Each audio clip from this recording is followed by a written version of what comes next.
Que nesse momento, ó Deus, possamos pararmos assim para entendermos a Tua palavra, estarmos atentos, reverentes ao assim diz o Senhor. Te pedimos desde já uma bênção aos nossos amigos que estão nos acompanhando, tanto pelo YouTube como pela rádio, pelo aplicativo. Que o Senhor venha abençoar a vida de cada um com conhecimento da Tua palavra, e esse conhecimento vai trazer libertação, transformação de vida e salvação. Amém. Te pedimos, ó Pai, também por nós aqui, nos concede iluminação, Teu Espírito Santo venha nos guiar na apresentação deste assunto, em nome de Jesus. Amém. É momento de refletir e analisar as Escrituras. Vamos abrir a Bíblia e estudar o tema de hoje.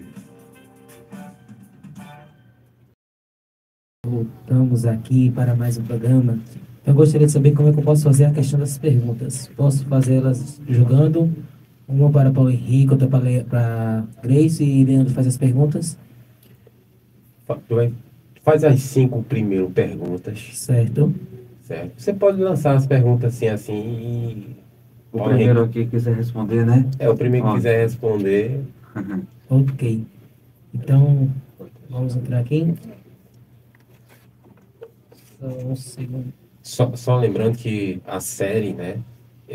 Temos diversos estudos bíblicos dentro dessa série, né? Provavelmente vamos aí uns 2 meses, né? Falando, uns 2 ou um pouquinho mais, né? Falando sobre esse tema, né? Acontecimentos vindouros e sinais dos tempos. E o tema de hoje é a grande profecia do nosso Senhor, né? Que grande profecia é essa, né? Logicamente, alguém aí de casa, né, tem conhecimentos, deve já estar imaginando, né? Vamos falar sobre Mateus capítulo 24, né? Ali, né, quando Cristo abordou vários sinais, né, que antecediam tanto a sua volta como também a destruição de Jerusalém, né? Então, você pode fazer a primeira pergunta. Ok. Então, primeira pergunta diz assim: como se sentiu Cristo para com Jerusalém quando se dirigia para a última visita à cidade, antes de sua crucificação? Como foi, né, que Jesus Cristo ele se sentiu diante aí da cidade, sua última ida aí, né, a Jerusalém antes da crucificação? Qual foi o sentimento desse momento nele avistar a cidade? É aqui em Lucas, no capítulo 19, o verso 41, 42, diz assim: quando ia chegando, vendo a cidade, chorou e dizia: ah, se conheceras por ti mesma ainda hoje o que é devido à paz, mas está agora oculto aos teus olhos. O sentimento de Cristo diante da cidade aí, ele vendo a cidade de Jerusalém, ele chora, né? E a gente vamos entender, no decorrer desse estudo aí, o porquê dessa tristeza de Cristo, né, para com a cidade de Jerusalém. Ele chorou. Você vê que as escrituras mencionam, né, os evangelistas, João, Jesus chorando ali no contexto da ressurreição de Lázaro. E aqui, né, ele também chora. Por quê, né, esse choro? Né? E ele fala, né, ainda, se conheceras por ti mesmo ainda hoje o que é devido à paz, mas está agora oculto aos teus olhos. Por que ficou oculto, né, da cidade de Jerusalém? Porque era devido à paz. E ele chora, porque houve aí alguma rejeição, né, por parte da cidade de Jerusalém, os seus moradores rejeitaram assim o rei. Mas no decorrer do estudo iremos entender mais sobre essa tristeza, né, esse choro de Cristo por Jerusalém. Bom, em que suas palavras prediz ele a sua destruição? Em que suas palavras predisse ele a sua destruição? Tá. Essas 3 primeiras perguntas, né, está relacionado também à destruição do templo. e tanto de Jerusalém, né, que seriam cercadas. Bom, aqui em Lucas, capítulo 19, verso 43 e 42, diz assim: porque dias virão sobre ti, em que os teus inimigos te cercarão de trincheiras e te sitiarão, e te estreitarão de todas as bandas, e te derribarão a ti e aos teus filhos que dentro de ti estiverem, e não deixarão em ti pedra sobre pedra, pois que não conheceste o tempo da tua visitação. É interessante notar assim os acontecimentos, né, que os discípulos chegaram a esse assunto, né, a esse tema de perguntar a Cristo, né, de quando ia suceder essas coisas, né. Jesus estava no templo e daí a gente vê aquela cena, né, de pessoas colocando as suas ofertas lá no altar, enquanto uma pobre viúva ali depositou 2 moedinhas e Jesus disse: ó, tá vendo aquela mulher ali? Ela depositou mais do que todos eles. Os discípulos ficaram meio que assim sem entender, né? Como? E na saída, os discípulos disseram assim: Senhor, o Senhor vê, né? Grandes pedras, né? Que construções, né? Estavam maravilhados com aquele templo, né? Ao meu ver, assim, como se fosse entendendo: Senhor, tu disse que ela deu mais do que todos eles, né? Mas essas pedras, essas construções, esses ornamentos aí, advinham das ofertas dos poderosos, né? Porque essa ofertinha pequenininha aí não deu para, né, comprar nenhuma pedra para botar aqui na calçada. E Jesus citou essas palavras: ó, aqui não vai ficar pedra sobre pedra que não seja derribada, né? O que vocês têm por mais precioso, isso aí vai se transformar como pó. E aí a gente percebe que a oferta daquela pobre viúva está rendendo até hoje.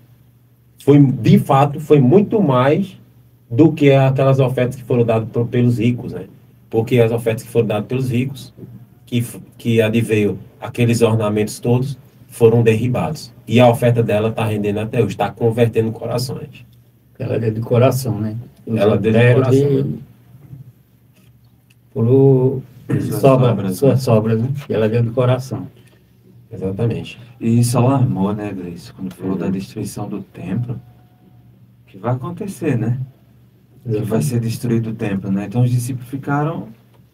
Bateu uma curiosidade profunda, né? Exatamente. É interessante, né, que ela deu humildemente, né? Ela realmente entendeu o seu propósito, que muitas das vezes nós não conseguimos entender, né? Quando alguém vem com humildade perante Deus, nós muitas das vezes estamos fazendo igual aqueles grandão. Como é que pode? Ela não tem nada e o Senhor diz que ela tem mais valor do que a gente. Mas a palavra de nosso Deus diz totalmente ao contrário, né? E aqui ainda diz assim, a continuidade, as perguntas diz: que comovedor apelo dirigiu a ele, a cidade impenitente? Qual foi esse apelo, né, que Cristo ele dirigiu à cidade? Jerusalém é uma cidade na qual foi escolhida ali para que fosse um centro evangelístico, dali pudesse a luz do evangelho ser proclamado a todo mundo, ser uma luz para as nações. E agora Jesus ele se comove, ele diz algo para a cidade. E quando Jesus profere essas palavras que eu irei ler, eu penso em todas as cidades do mundo hoje, que se repete, né? E ele diz assim: Jerusalém, Jerusalém, que mata os profetas e apedreja os que te foram enviados. Quantas vezes quis eu reunir os teus filhos, como a galinha junta os seus pintinhos debaixo das asas, vós não quisestes. Olha, quantas vezes, né, quis eu reunir os teus filhos, e ele fez isso, muitas e muitas vezes. Como? Através dos profetas e os mensageiros que foram enviados. Mas como foram recebidos esses mensageiros? Os profetas aqui foram mortos, foram apedrejados, aqueles que foram enviados, né, com a mensagem de salvação. Agora vem o próprio Senhor Jesus Cristo e fala essas palavras. Foi um apelo assim, né? E ele diz, olha, quantas vezes eu quis fazer isso, reunir os teus filhos, como a galinha junto os seus pintinhos debaixo das asas, mas vós não quiseste. Imagina aí a cidade não querer o seu rei, o seu criador, aquele nos quais todo o ritual do santuário que era realizado ali, especialmente em Jerusalém, onde todos os judeus vinham de partes distantes para as festas que apontavam para a obra de Cristo. Agora não quiseram. Aí eu imagino, hoje Jesus está no santuário celestial, ele olhar para as cidades do mundo todo, o que tem pensado? Será que não tem acontecido o mesmo? Tem sido enviado mensageiros? Quem sabe as pessoas não têm matado, embora haja perseguição, mas têm recusado, têm dado as costas A minha às coisa é ter matado, mensagens, né? Recusar a minha coisa é ter matado, né? Já pensou? Recusar a vida, né? E até hoje o mundo nunca irá aceitar a Cristo Jesus. O evangelho está sendo pregado, mas muitos ainda não aceitam a Cristo. E naquele tempo, Cristo ainda enviava os profetas, poucos aceitaram e muitos queriam crucificar. Nunca, a maioria do mundo nunca vai aceitar a verdade. Toda vez que a verdade fosse levantar, o mundo vai querer derrubá-la. Mas maior são Cristo Jesus. Sabemos que os profetas, a quais foram destruídos, serão ressuscitados na manhã da ressurreição. E será que nós hoje está fazendo o que Apocalipse 3:20 diz, né? Eis que eu estou à porta e bato. Se alguém ouvir a minha voz e abrir a porta, entrarei em sua casa, serei com ele e ele comigo. Quantas vezes Cristo Jesus não está batendo na nossa vida? Não só na nossa, mas como de todo mundo. Será que vocês estão deixando ele entrar? Será que nós está aceitando o Rei do Universo na nossa casa? Como é que anda a nossa vida com Deus? Então, por isso que é importante não só querer receber as bênçãos, mas também aceitar o dono delas, que é Cristo Jesus. Bom, ao deixar o templo, o que disse ele? Ao deixar o templo, o que disse ele, Jesus? Jesus falou alguma coisa quando ia deixando o templo? Mateus 23, 38. Né? Sabemos que as profecias predadas ali por Cristo, né? A maioria delas está no capítulo 24, né? Para que a gente possa entender, né? No capítulo 24, né? A gente precisa ver os acontecimentos que antecediam, né? Essas palavras, que levou os discípulos a uma curiosidade de perguntar a Cristo, né? De quando sucederão essas coisas. Vai ter uma preocupação, né, Grace? Que Uhum. o templo, né? Se O destruído, né? templo, não, peraí, Senhor, olha, peraí, quando é que vai acontecer isso, né? Então eles estavam realmente querendo saber, né? Mateus 23, 38 diz, Cristo falando, né? Eis que a vossa casa vai ficar-vos deserta. Né? Quando é que a casa vai ficar deserta? Quando é que isso ia acontecer? Aqui diz o seguinte, o que deveria encher sua taça de iniquidade era a rejeição final e crucificação de Cristo e a condenação e perseguição de seus apóstolos e povo após sua ressurreição. Então, a taça de iniquidade, né, estava enchendo, né?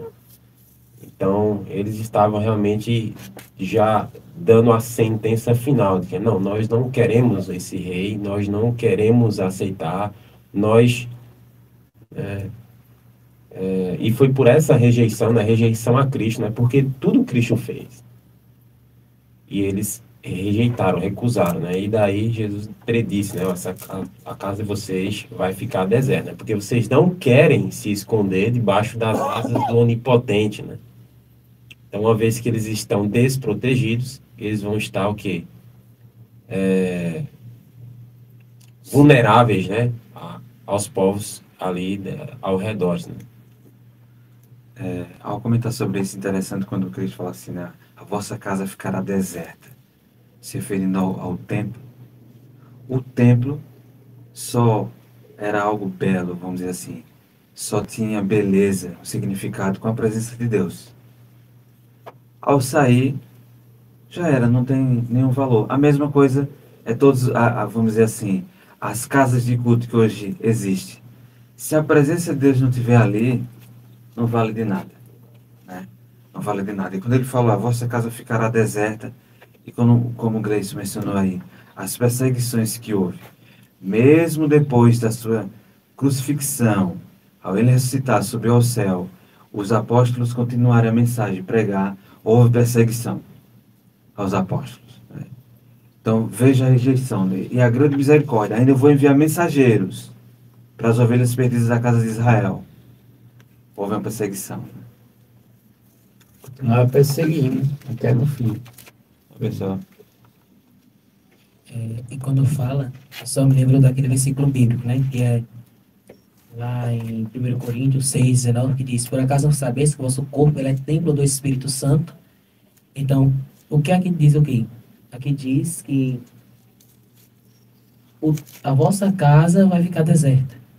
Então, se Cristo não estiver em nossa vida, nosso mundo espiritual vai ficar deserto. E aqui diz que a gente se enche a nossa taça de iniquidade. A nossa vida sem Cristo vai ter várias iniquidades, rejeição. A gente vai estar crucificando Cristo, nós mesmos já vai estar se condenando. Vai ter várias perseguições ao povo de Deus. Então, sabemos que uma casa que já recebeu Jesus, no dia que ela prefere tirar Jesus de lá, a casa nunca se torna a mesma. Porque uma casa que um dia já recebeu a Cristo, Satanás entra. E sabemos que a palavra de Deus mesmo diz que quando você conhece a palavra de Deus e crê e é batizado, aquele espírito que estava dentro de você do maligno sai. Ele fica à procura de uma casa que está deserta, que não tem ninguém morando. Mas quando você sai da presença de Deus, que deixa a sua casa suja, imunda, sem ninguém habitando nela, esse espírito que já habitava, ele voltará com mais 8, com mais 7, melhor dizendo, e ficará 8 demônios na pessoa. Então, por isso que fala, vai se encher o nosso corpo, a sua taça, significa, para mim significa seu corpo, vai ficar cheio de iniquidades.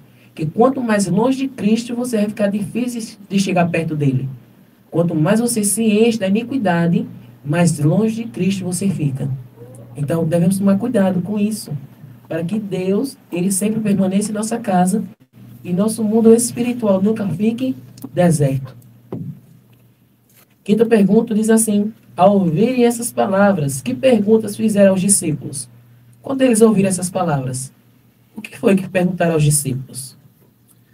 interessante que a pergunta que eles fazem não é uma só. Ele diz assim no verso, Mateus 24, verso 3. Diante do que Jesus falou, né, que o templo ia ser destruído, ele diz assim: dize-nos, quando sucederão estas coisas? Como vai ser aí a destruição do templo? Aí a outra, né? E que sinal haverá da tua vinda? Qual vai ser o sinal da tua vinda? E, cadê que é o sinal da tua vinda? E da consumação do século, fim do mundo. 3 perguntas, né? Quando vai suceder essas coisas, a destruição do templo? Qual vai ser o sinal da tua vinda e do fim do mundo? Algo que Jesus faz, por isso que o título aqui do nosso estudo, né? A grande profecia do nosso Senhor. Jesus responde essas 3 perguntas dentro do capítulo 24 e os outros capítulos também que seguem. É interessante porque, assim, Jesus, ele pegou o evento da destruição de Jerusalém, com a sua vinda e o fim do mundo, e ele tipo faz uma mescla, né? Então, para nós entendermos, nós vamos ver no capítulo, você que está em casa, está nos acompanhando, você pode depois, né, ler o capítulo 24, Jesus ele vai falar como se dá tudo isso na destruição de Jerusalém, o sinal da sua vinda, do fim do mundo, e também nos capítulos posteriores, né, principalmente o capítulo 25, ele fala da preparação, como eu e você devemos estar prontos, né, para a sua vinda. Bom, em sua resposta, como indicou Cristo que nem o fim do mundo, nem a nação judaica se deveria seguir imediatamente?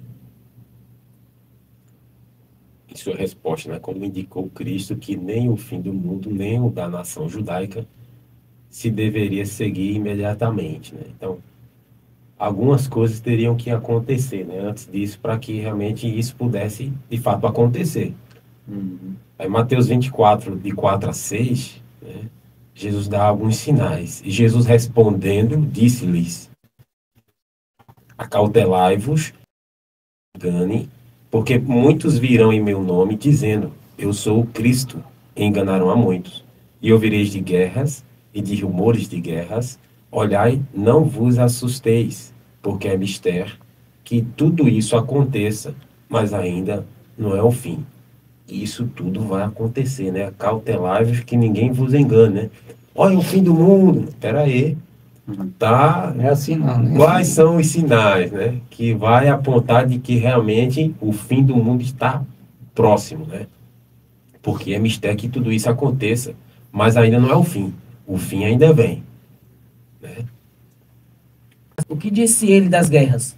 Fomes, pestilências e terremotos, que deveriam preceder esses eventos. O que disse ele da guerra, fomes, pestilências e terremotos? O que foi que disse ele? Provavelmente é Cristo Jesus, né? Então, que anunciou tudo isso que viria foi o próprio Messias. Mas o que disse ele em relação a essas coisas?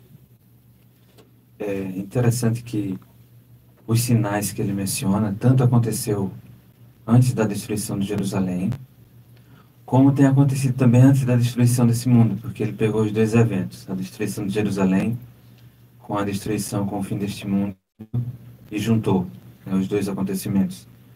Ele começou na ordem, né, a falar o que ia acontecer antes da destruição do templo, e claro, a destruição do templo com a cidade. Em Mateus capítulo 24, verso 8, ele diz assim: porém tudo isto é o princípio das dores. Começo, ainda não é o fim, né? É o princípio das dores. E eu aproveito esse momento até para falar um pouco do livro Grande Conflito. O primeiro capítulo dele fala desse estudo, né, que estamos passando aqui, Predito o Destino do Mundo. Fala tanto da destruição de Jerusalém, nesse capítulo. Se você sentir o desejo de ter este volume, neste livro em mãos, pode mandar uma mensagem para cá e nós podemos assim enviar para você gratuitamente. É um livro que não pode faltar na sua biblioteca, não pode faltar no seu lar, na sua vida. Você tem que ter esse livro em mãos. Então você pode mandar uma mensagem para nós, né, pedindo esse livro, e nós vamos enviar gratuitamente. Bom, passo agora as perguntas, que Leandro continue a dar continuidade das perguntas aí, e ficaria aqui apenas agora comentando. Em que linguagem descreveu Cristo, resumidamente, a experiência de seu povo antes dessas calamidades? É bom notar, né, como a gente já tem falado aqui, né, os discípulos perguntaram a respeito, né, do que quando iria suceder estas coisas com relação à destruição do templo de Jerusalém, e que sinal haverá da vinda de Jesus e do fim do mundo. Essas deveriam preceder e culminar na grande calamidade e derrocada, primeiro de Jerusalém e finalmente de todo o mundo. Pois, como já se observou, a profecia tem dupla aplicação, primeiro a Jerusalém e a nação judaica, e segundo a todo o mundo.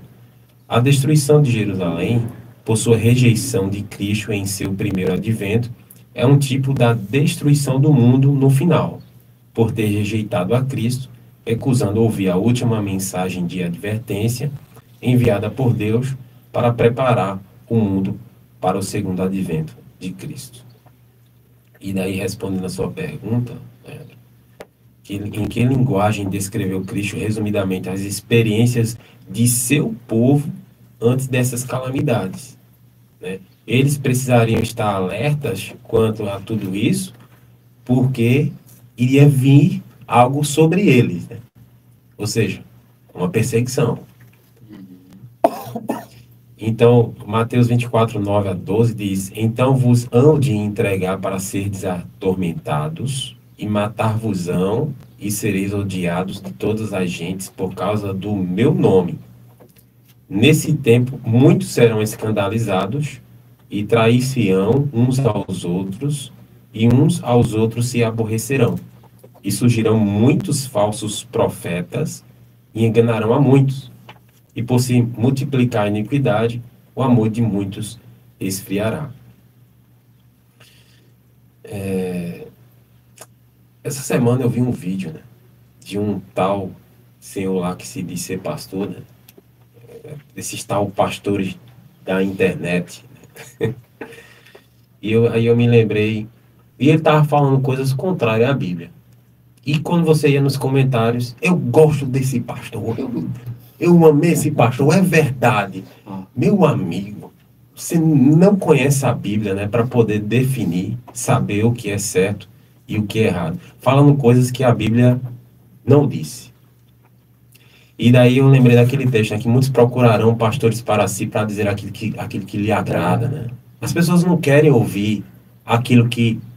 A verdade como ela é, né? A verdade como ela é. Porque a verdade, ela dói, né?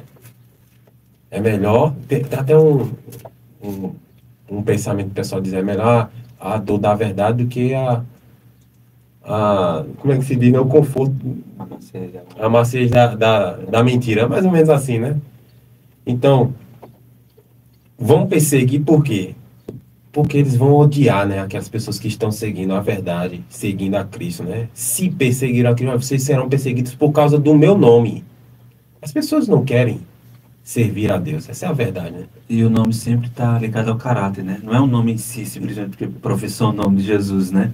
Pois é, né? Mas o caráter. É interessante que no verso anterior que você leu, né, que diz, né, muitos virão em meu nome, né, enganarão a muitos, né?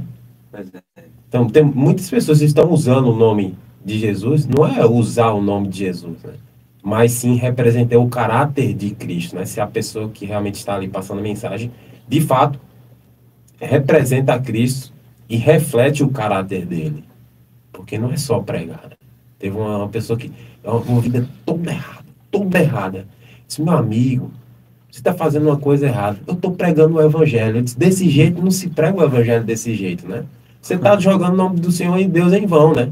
Falando da palavra, mas vivendo uma vida totalmente contrária ao que você professa. O que importa é pregar. A mensagem está sendo pregada. Ou seja, ele está afirmando que a vida dele está toda errada. Então, assim, enfim, né? Seremos perseguidos, né? Por isso existe hoje muitas religiões, né? Porque muitos querem uma religião que se adapte a seu gosto. A seu Não gosto, seu né? gosto da religião. Escolha a que você quer, né? O Exato. Satanás Tem religião pra apresenta todo gosto, né? um Tem banquete, religião né? pra Para todo você gosto. escolher. Pergunta 9. Quem será salvo? Pergunta que eu acredito que todo mundo tem a curiosidade, né? Quem vai ser salvo, né? Quem será Boa salvo? pergunta, né? Mateus 24, verso 13 diz assim: aquele, porém, que perseverar até o fim, esse será salvo. Aquele que perseverar até o fim. Em Apocalipse 14, 12 diz: aqui está a perseverança dos santos, os que guardam os mandamentos de Deus e têm a fé de Jesus. Perseverar é perseverar na verdade, em obediência, tendo a fé de Cristo, que nos leva a estar firmes na palavra, não se desviar do caminho. Também se perseverar, esses que serão salvos. E aquele que perseverar até o fim será salvo, né? Então, os discípulos perguntaram a Cristo, né? Estavam curiosos em saber o sinal da vinda na proximidade dele, né? O sinal do fim do mundo. Então, mostra que os discípulos estavam ali, né? Alinhados, né? Estavam querendo, de fato, fazer, né? O que Jesus disse. Ó, se vocês perseverarem até o fim, vocês serão salvos, né? E até na igreja ele diz: vocês, como você leu, vocês sereis atribulados e vos matarão, né? Vos matarão. Sereis odiados. Então mostra que esse pessoal, os discípulos e os cristãos que receberam a mensagem, eles permaneceram, né? E por isso foram perseguidos. Pergunta 10. Quando disse Cristo viria o fim? Mateus 24, versículo 14, né? Quando disse que Cristo viria o fim.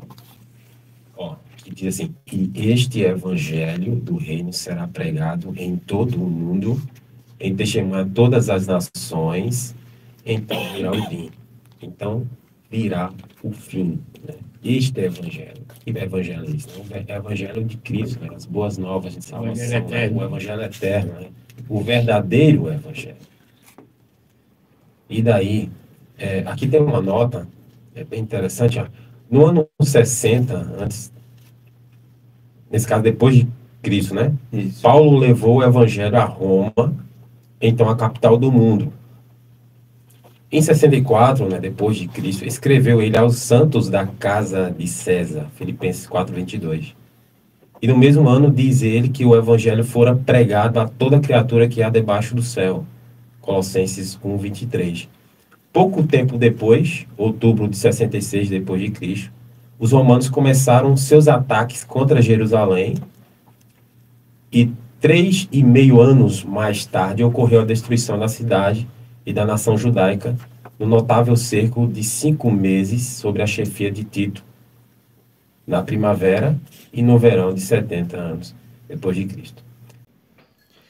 Quero dar continuidade aqui ao estudo, né? Infelizmente a internet caiu e eu vou dar prosseguimento ao estudo aqui, né? A grande profecia do nosso Senhor Jesus Cristo. A gente parou na pergunta 11, né? A gente vai dar continuidade à pergunta 11. E a pergunta 11 diz assim, né? Que sinal mencionou Cristo porque os discípulos poderiam saber quando estivesse próxima à destruição de Jerusalém?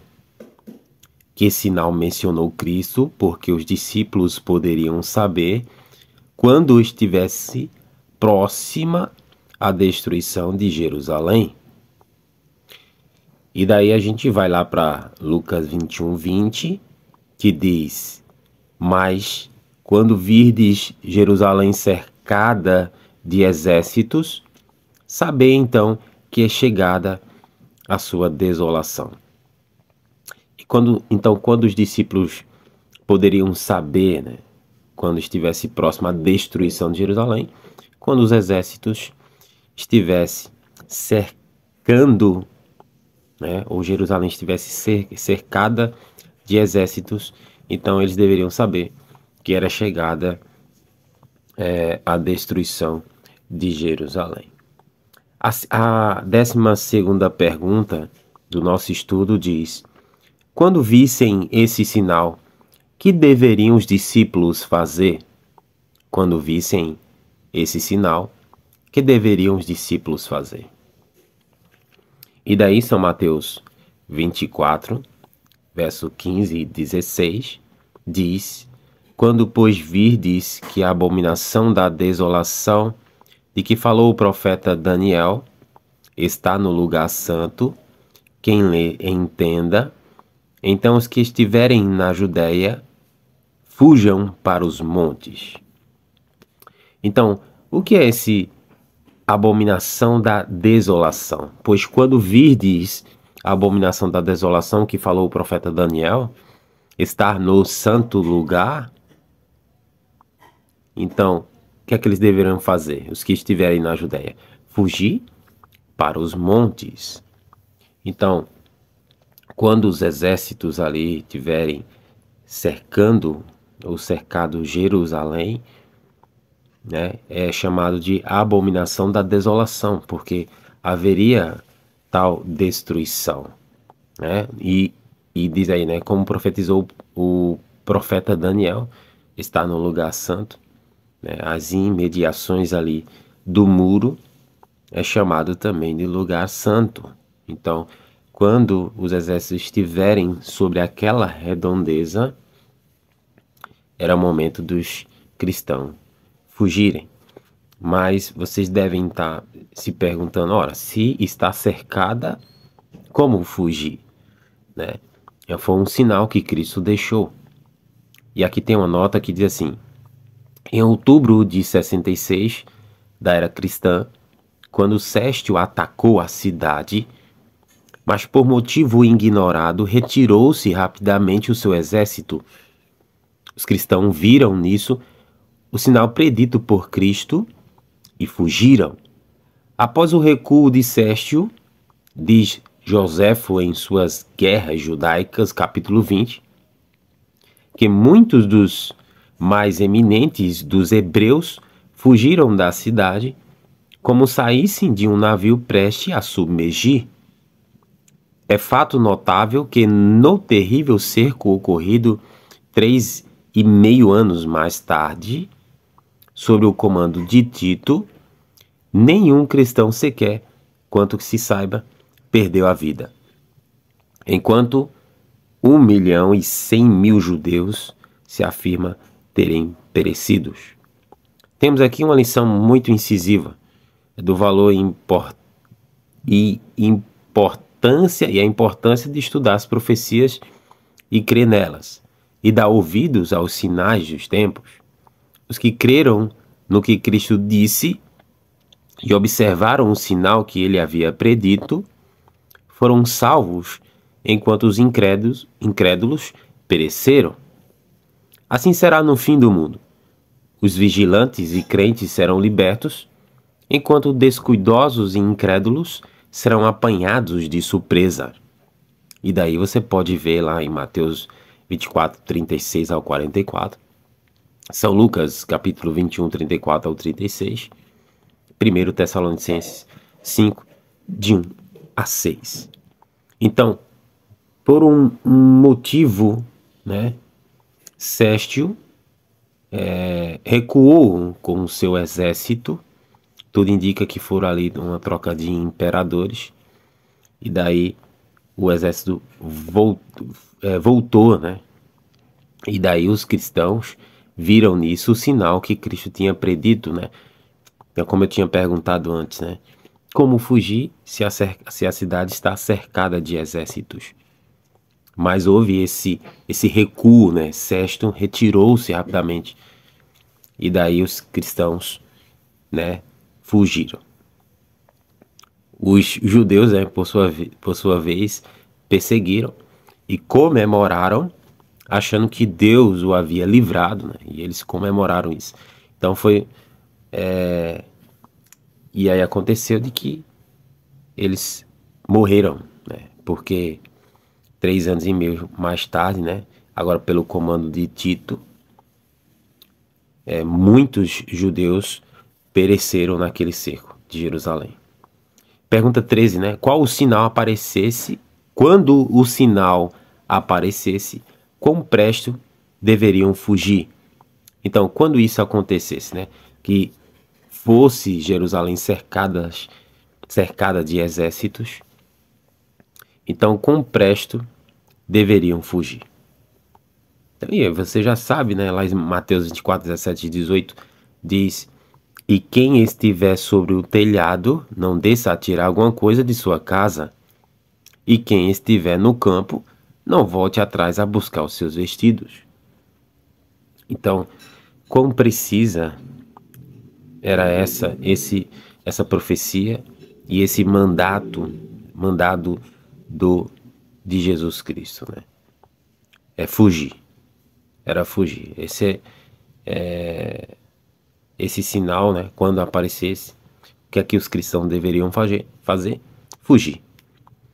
E aí a pergunta 14, e depois a gente vai dar continuidade ao vídeo, né, do estudo aí nos estúdios da Rádio Nova FM, programa Escola Bíblica. A pergunta 14 diz: além de dizer aos discípulos quando deveriam fugir, como manifestou Cristo ainda sua solicitude e terno cuidado por eles, né?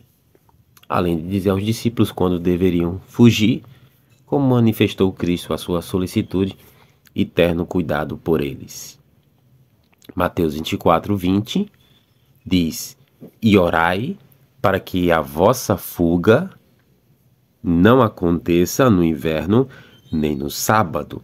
Então, eles deveriam fugir, mas eles deveriam também orar para que isso não viesse a acontecer no inverno, nem no sábado. Mas por que no inverno e nem no sábado, né? Aqui diz o seguinte: o inverno seria um tempo penoso para a fuga, cheio de desconforto e durezas. E uma tentativa para fugir no sábado seria, por certo, bem difícil. Tão errôneas e farisaicas eram as noções dos judeus com respeito ao verdadeiro caráter e objetivo do sábado. Então, como vimos aqui, seria um tempo muito difícil, penoso, para os cristãos fugirem em tempo de inverno. E no sábado, creio eu, porque não seria propício, né, para um dia de sábado sair, fugir, né, correr. Não eram permitidos, até porque os judeus estariam ali, mas algo aconteceu. Aqui, continuando a nossa leitura, diz: as orações dos seguidores de Cristo foram ouvidas. Pediu para orar, eles oraram e foram atendidas a esse apelo. Os acontecimentos foram tão bem dirigidos que nem os judeus, nem os romanos embaraçaram a fuga dos judeus. Por quê? Ao retirar-se Céstio, os judeus saíram em perseguição do seu exército. E os cristãos tiveram assim a oportunidade de abandonar a cidade. O campo também estava livre de inimigos que pudessem impedir. Por ocasião daquele cerco, os judeus estavam reunidos em Jerusalém para celebrar a festa dos tabernáculos, e assim os cristãos da Judéia puderam fugir sem serem molestados, e no outono, o tempo mais agradável para a fuga. Quem fugiu, salvou. Quem não fugiu, acabou, né, sendo dominado ali pelo cerco e, consequentemente, mortos. Mas como eu tinha dito aqui, né, como a nota a gente tem lido aqui, nenhum cristão sequer, né, que se saiba, perdeu a vida, né? Os judeus que não creram nas advertências de Jesus Cristo, né, por não crer no Cristo ou no Messias, acabaram sendo mortos. Novamente, qual é a pergunta? Que probante experiência predisse Cristo? Então, pergunta 15. Tá, que probante experiência predisse Cristo então. Ó, Mateus 24, 21 diz: porque haverá então grande aflição, como nunca houve desde o princípio do mundo até agora, nem tampouco há de haver. Não haveria tão grande aflição, né, como nunca houve, nem há de haver. No parágrafo 4 de seu prefácio às Guerras Judaicas, Joséfo, referindo-se à destruição de Jerusalém, diz: as desgraças de todos os homens, desde o princípio do mundo, se comparadas às dos judeus, não são tão terríveis. Nessa tremenda calamidade, a profecia de Moisés, relatada em Deuteronômio 28, 47 a 53, cumpriu-se literalmente. Disse ele: e comerás o fruto do teu ventre, a carne de teus filhos e das tuas filhas, no cerco e no aperto com que os teus inimigos te apertarão. Para se ter um relatório do cumprimento dessas palavras, ver Guerras Judaicas, livro 6, capítulo 3, página 4. A destruição de Jerusalém se seguiu à perseguição dos primeiros cristãos sobre os imperadores pagãos durante os primeiros 3 séculos da era cristã, começando com Diocleciano em 303 e continuando por 10 anos, Apocalipse 2:10, sendo esta a mais tenaz e intensa perseguição do povo de Deus que o mundo até então testemunhara. Segue a esta a perseguição ainda maior e mais terrível dos santos durante os longos anos de supremacia papal, predita em Daniel, capítulo 7, 25 e Apocalipse 12, versículo 6. Todas estas tribulações ocorreram sobre Roma pagã e Roma papal. Então, essas foram as aflições, né, que o povo de Deus realmente passou, né? Tão grande a aflição como Cristo tem predito aqui. Última pergunta. Por amor de quem, disse Cristo, deveria o período de perseguição ser abreviado? Houve perseguições, né, ao longo da história, como o Gleison mencionou um pouco aí. aos discípulos, depois aos cristãos, pelos imperadores, depois veio a perseguição papal, dirigida por Roma papal, agora não mais Roma imperial, né, mas Roma papal. E aqui no capítulo 24 de Mateus, verso 22, diz assim: não tivesse aqueles dias sido abreviados, ninguém seria salvo, mas por causa dos escolhidos, tais dias serão abreviados. Por causa dos escolhidos. E aqui diz assim: por influência da reforma do século XVI, dos movimentos que dela surgiram, o poder do papado para dar força aos seus decretos contra os que pronunciava hereges foi gradualmente diminuindo, até que a perseguição cessou quase completamente pela segunda metade do século XVIII, antes de terminarem os 1260 anos. Então, essa grande tribulação que houve aí, se referindo aos 1260 anos de perseguição, houve uma abreviação aí por causa dos escolhidos. Se não fosse, como Cristo diz, né, ninguém seria salvo. Mas por causa dos escolhidos, tais dias serão abreviados. E assim aconteceu. Interessante, né, que toda a profecia, o que Jesus falou, pronunciou ali, junto com as profecias, né, de Daniel, se referindo ao que ia acontecer com Jerusalém, a destruição, de fato aconteceu. E é só uma parte, né, igreja, que estamos vendo aí. Ainda vamos continuar a próxima semana sobre esse assunto da grande profecia do nosso Senhor. Amém, amém. Então, chegamos ao final de mais um programa especial Escola Bíblica. Afinal, foi uma grande bênção, estamos juntos no tema de hoje, né? A grande profecia de nosso Senhor. Agradecemos a sua audiência, a sua participação. Continue nos acompanhando, pois aqui você sempre encontrará palavras de esperança e salvação. Que a paz de nosso Senhor Jesus Cristo esteja sempre no seu coração e no coração de cada um de nós. Até o próximo programa, se Deus quiser.